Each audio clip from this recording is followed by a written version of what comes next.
Today we're going to be doing a lot of work to the Haro DMC, including adding a front brake, adding pegs, and adding a rotor, which is the tough part because we are going to have to drill the frame.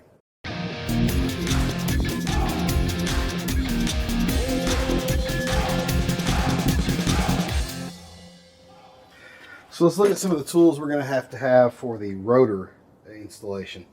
Obviously, we're going to have Allen wrenches. 6mm is going to be a big player in 5mm. We'll also need, obviously, the rotor. We have an Odyssey Gyro G3, which is a very affordable rotor. Not a specialty rotor, just pretty much a straight up old school rotor. The front brakes that we're going to add, which we can do because the Haro DMC has the mod on the stem already. We will need a 3/8 style ratchet for the headset lock. To get that open, use this to help thread it. We're going to need a drill, and the big thing we're going to need is a tap set. So we're going to have to drill a hole into the front tube for both of the cable stops. Now the reason is, when I rode bikes before, back in the 80s and 90s, this was not an issue at all for adding a rotor. This is actually an integrated headset. The cups for your headset that holds your bearings are built into the frame. They're welded in, stamped in, however, depending on what your bike is. So normally in an old school rotor installation, you pop this top cup off. You see this part right here. You pop the top cup off, you put in your brake stop plate in, then you add your rotor back on top of all that kind of stuff. We can't do that here. So we have got to add these. These are cable stops made for rotor installation on an integrated headset situation. These are made by Mission, and they use a 4mm tap, and it's a 2.5mm head on the Allen head key for the bolts. Now, these things will have to be drilled into the side here and here on both sides. And we're going to be very careful about how we do that. Lots of tools involved in that, lots of detail involved in that, because we are actually drilling a frame, which I'm a little bit nervous about. So we'll see how that goes. Okay, first thing we got to do is get some things out of the way. The bars, the stem are going to have to come off. We're going to go ahead and take the back brake system off because we'll be adding to that. So we're going to get all those things off and we'll go from there. Make sure you use the right size Allen wrench. Just about everything on this Haro is metric. Everything that I've encountered so far, except for the axles. So make sure you get the right set of Allen keys because you do not want to strip something out. All right, let's get started.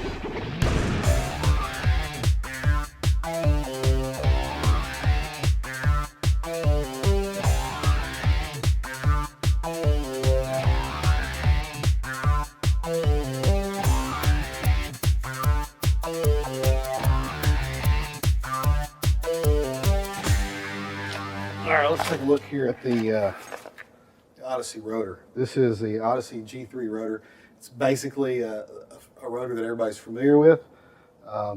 Pretty basic design. Here's actually your bearing piece. Your bottom cup, which we will not be using. This is what normally goes underneath the top headset piece. This actually, the cup pops off of the headset. This thing goes down, the cup goes back on. Obviously we're not doing that, so we don't need it. So this will actually still be used as our top piece. And we will also possibly be needing this spacer. We're going to see how much space we got to have. We got to have enough pull range for the cables to actually work. Most of the integrated headset bikes you see are pretty tight between stem and top tube, fork, all that kind of stuff is really close. So we'll have to see how much space we need to actually make the brakes actuate.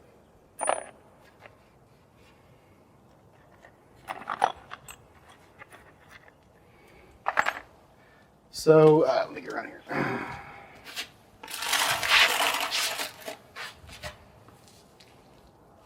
All right, so having looked at this bike before we got started today, I determined the cable space we're going to need to put the stops is going to be right about the top of the H on this the sticker on the front. So we're going to make our stops land right there, so we have plenty of adjustment room for the cable. This is where it gets a little bit hairy. So what we have to do is we have to drill 2 1/8-inch holes for each side of the cable stop because there's a pin that keeps it from spinning, and you also have the hole that you're going to thread. Now we're going to be threading it with a 4mm thread. You can pick up these kits at Lowe's, Home Depot, any of your big box stores. The one I have today is actually an Irwin, and I got it because it was the only one there. So we'll see how it goes. I did test this on some of the chromoly, so it will thread it. It's going to be a little bit tough, so you got to make sure you take it slow and try to be as precise as you can.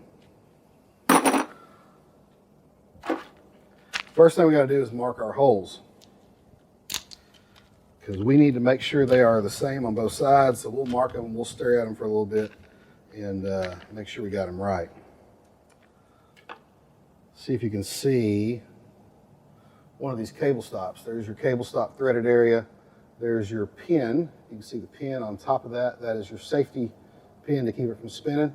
So the stop will actually sit on the side of the stem just like that.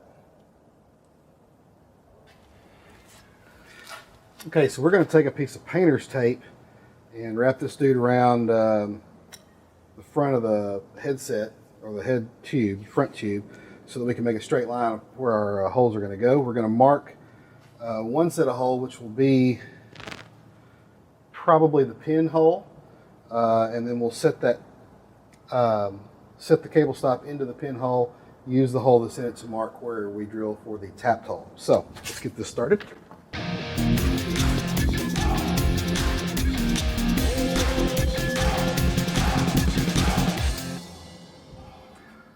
Okay, I'll be honest with you, we're going to be eyeballing the center point front to back on this. If you have the means to measure it or the patience to measure it, I would encourage you to do it just to make sure it's straight. But I got a pretty good eyesight right here as far as lining things up. So what we're going to do to tap this hole is we're going to use a Dremel with a tiny bit on it. You can use a punch if you have a good way to make your bike stationary. You're not bouncing around a whole lot. You can use a punch just to hammer you a hole to start your drill. Or you can use a Dremel with an engraver bit or something like that. The reason you want to do that is because using a drill, being a hefty drill or any size drill for that matter, it may end up crawling on you, end up scraping a whole lot of stuff on the front when you really just want to keep it nice and neat. So we're going to sort of pilot the hole, at least make enough dent into the frame to where the drill bit doesn't crawl on us.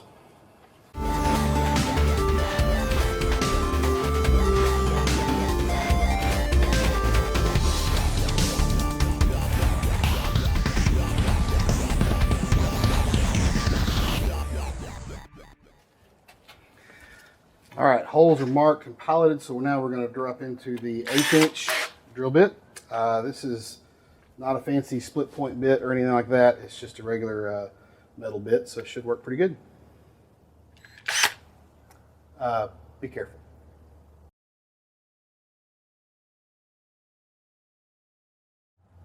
One thing we do want to point out, the fork is still in the headset, in the front tube.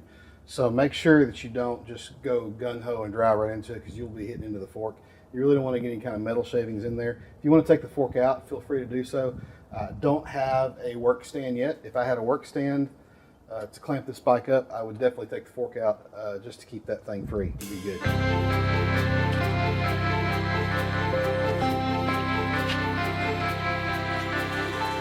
All right, at this point, we're going to take the tape off because we don't need it anymore. We are going to sit these pins in and make sure they're straight and mark our holes.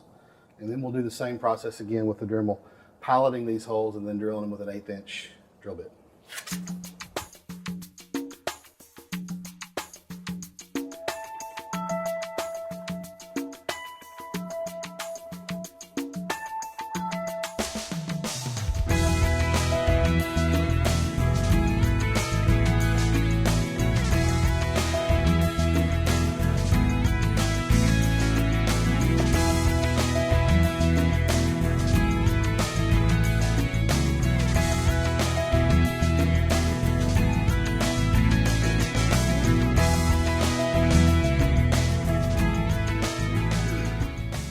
Here comes the scary part. This is the 4mm tap. I did see some other videos where someone had some cable stops that they said were 3mm, which is probably true. I couldn't find any of that size. I had to question myself when I bought those, and there was no reference on them as far as what size the screw was. So I had to take the screws out, take them into the store, and figure out what they would fit into. So figured out they were 4 millimeters. So this is the tap. Now the trick on these things, if you've never done them before, is put pressure forward, but not too much, because you don't want to strip what you're doing. These things will cut into the chromoly, and you need to put even pressure on it while turning it, which is the difficult thing. Remember, you are creating threads, so if you screw them up, there's really nothing else you can do except move to a bigger bolt, or finish your hole out and then just, I don't know, thread lock it in. So we'll see what we got.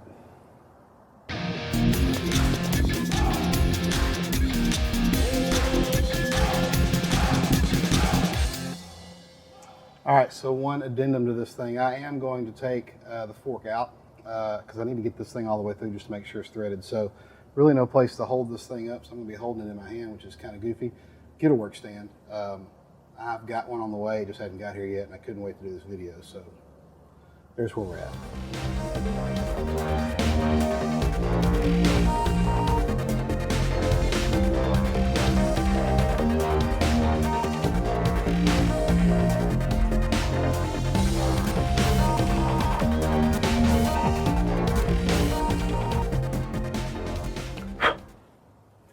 All right, there you go. Holes are threaded for that. The threads on the bolts that came with the cable stops have got the blue thread lock on it, and we'll run that just fine. If it ever starts getting loose or anything, I'll go back in and put some red thread lock on it just to make sure that it stays.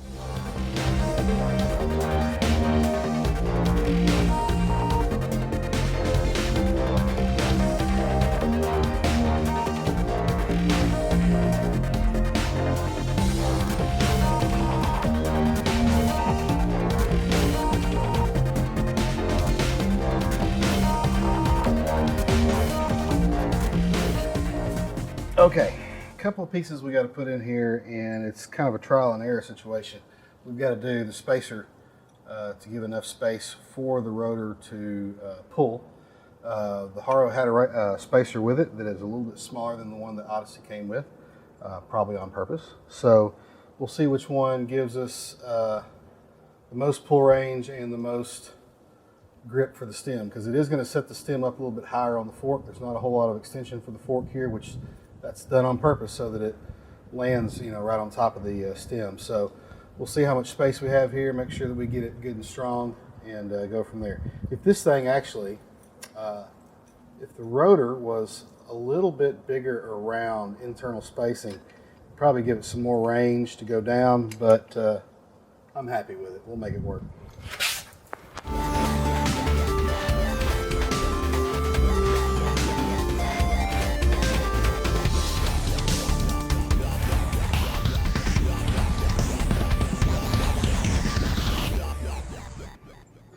Okay, before I snug everything up here, let me tell you what I've got, because this is a little bit different than I'd planned, but we're making it up as we go.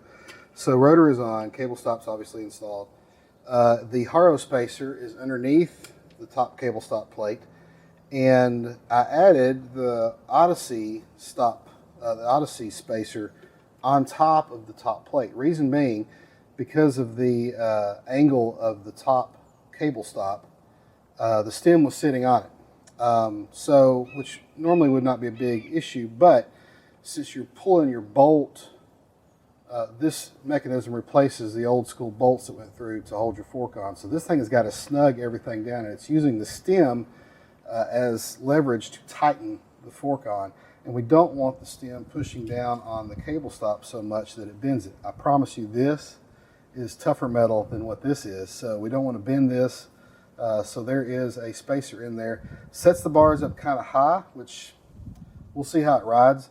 Also gives us a little bit less fork tube for the stem to clamp to. So we're definitely going to follow that the next few days, riding and that sort of thing, to see if it gives any. If it does, we'll have to go with something different. I know other people have done similar things and replaced the fork on the front to get a longer top part of the tube. Don't want to do that, but if we have to do that, then we may look at that. Maybe I can get somebody to custom make me some lineage forks with the old school flip down pegs. That'd be really nice. One thing you want to do on these type of stems is make sure that you alternate either side as you tighten. Don't tighten it down really strong on one side, then go to the other. Do a little bit each side, that way you keep it even. Don't thread those, you don't want to bend this bracket any kind of crooked by tightening one side too much. So take your time, do one at a time for a little bit until you get it pretty snug, then you can really tighten down on them.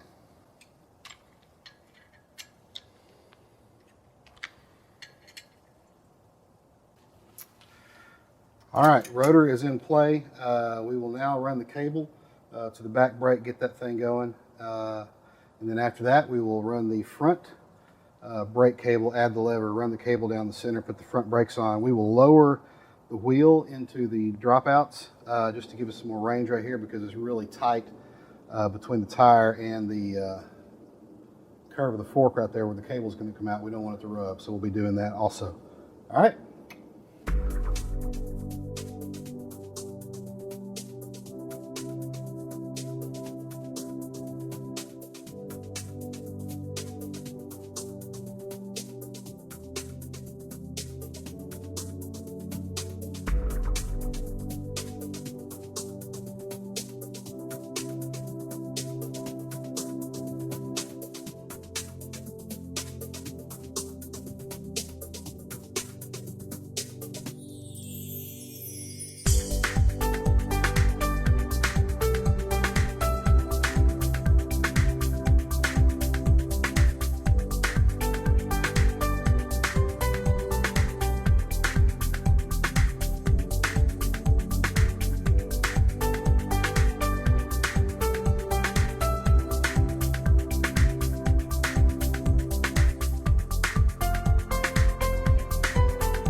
So I was going to finish shooting the video, but that's happening. So what we're going to do is I'll finish working on it and I'll just talk through it as the video plays. I'll voice over some stuff later on. But yeah, this guy over here will start this and he'll go for probably 2 hours. And no, his owners do not make him stop. They just let him go do his thing. So anyway, we'll do the video.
All right, got the pegs on, got the front brakes on. Got to do the lever, got to run the cable.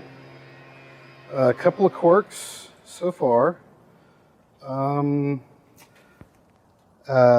spacing here is still questionable. I don't know if I'm going to be able to get a cable down through there. The tire is so close to the underside of the fork. It's going to be a pretty tight run. And I really don't know a way around that outside of replacing a fork, which I don't want to do. I could run inside the fork and pop a path out of the fork down there below that. I just really don't want to drill into it. Something that big, you know, when it's just a hole for a cable to come out. So we'll look at options, but I'll see how it works. We'll try to get that on here right quick. Dog finally stopped barking, so I might be able to talk to you a little bit as we go. Adding a cable now, which I have a black cable. I don't know why. I'll swap it out for a white cable at some point.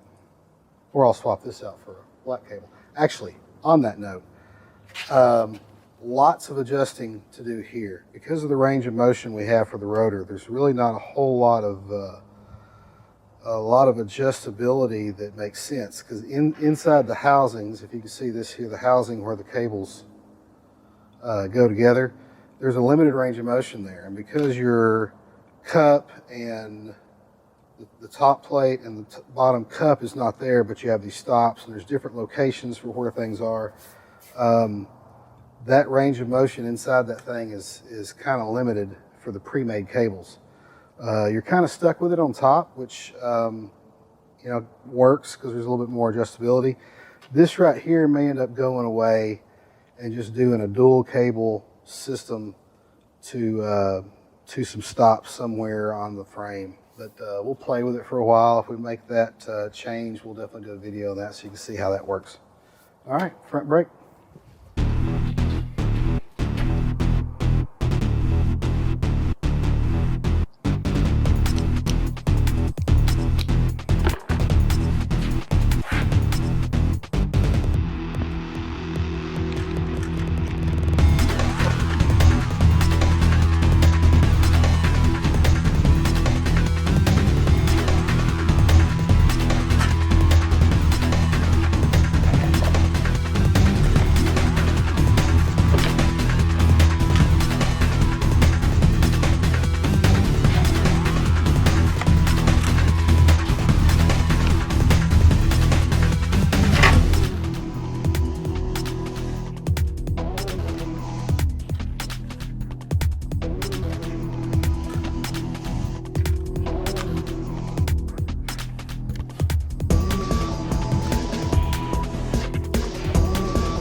All right, gang, so what we've done today, actually probably over several videos because I know it's long, we added a Odyssey gyro, the G3.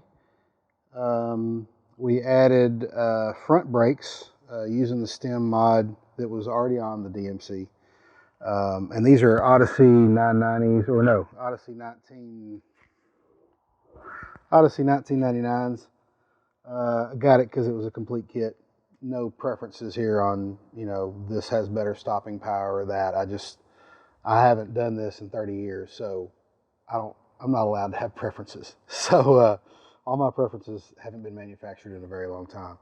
So got pegs on there. So the things that we have to finish up, obviously dialing the brakes in a little bit. Finally got the spacing on the gyro acceptable. It's not ideal, but I think it'll work for a while until we figure out a different way to do it. Essentially, the top section of the fork, the head tube is just not long enough for the amount of spacing needed for the Odyssey to travel. And it's not specifically to the Odyssey. I'm sure it's the same for all the rotors that you can get. So the stem is, you know, doesn't have as much bite onto the fork head tube as it did, and the spacing is not quite as far as it needs to be. We just kind of compromise between that to make it work. So things we need to finish doing, obviously we'll dial the brakes in, we'll cut the tails off, crimp those things away, and pretty much just make adjustments. So that's what we did. Be sure you like and subscribe below if you found something interesting. If you got any questions, just leave those in the comments. And I can do some zoomed up shots if you want to see exactly what the spacing is on something, or if you want to see what it looks like, just let me know and I'll put you a shot up there in the comments so I can answer your questions. All right, again, appreciate it. This is a 2021 Haro DMC 24 inch. You've been watching Midlife DNA.